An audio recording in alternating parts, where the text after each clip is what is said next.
बहुत समय पहले भारत में एक महान सम्राट जन्मे जिनका नाम था चंद्रगुप्त विक्रमादित्य।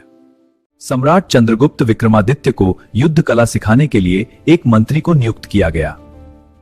मैं तैयार हूँ गुरुजी। अच्छा, रक्षा करो। उनके पिता थे महान सम्राट समुद्रगुप्ता, जो भारत के सबसे शक्तिशाली राजाओं में से एक थे।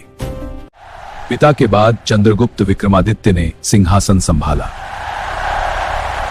उन्होंने अपने राज्य को मजबूत बनाने के लिए सेना तैयार की। चंद्रगुप्त विक्रमादित्य की सेना बहुत बड़ी थी। चंद्रगुप्त विक्रमादित्य की सेना में एक से बढ़कर एक महारथी थे। उस समय मध्य एशिया में एक शक्तिशाली घुमंतू जाति रहती थी, जिन्हें शक कहा जाता था।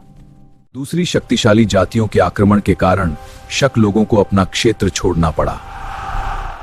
नई भूमि की तलाश में शक दक्षिण की ओर बढ़े और भारत की सीमा तक पहुंच गए। भारत के उत्तर पश्चिम और पश्चिमी क्षेत्रों में उन्होंने अपना शासन स्थापित किया। विदेशी शक शासक हमारे देश में नहीं रहने चाहिए। भारत को इनसे मुक्त कराना होगा।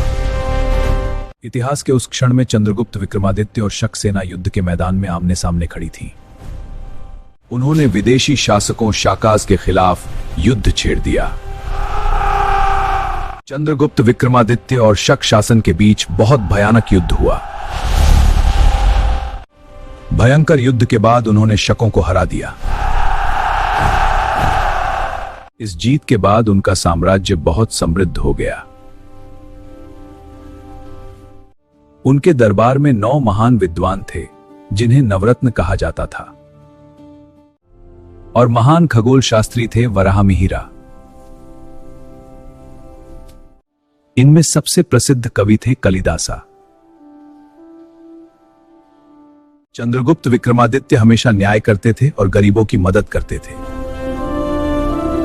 उनके शासन में भारत ज्ञान और संस्कृति का केंद्र बन गया।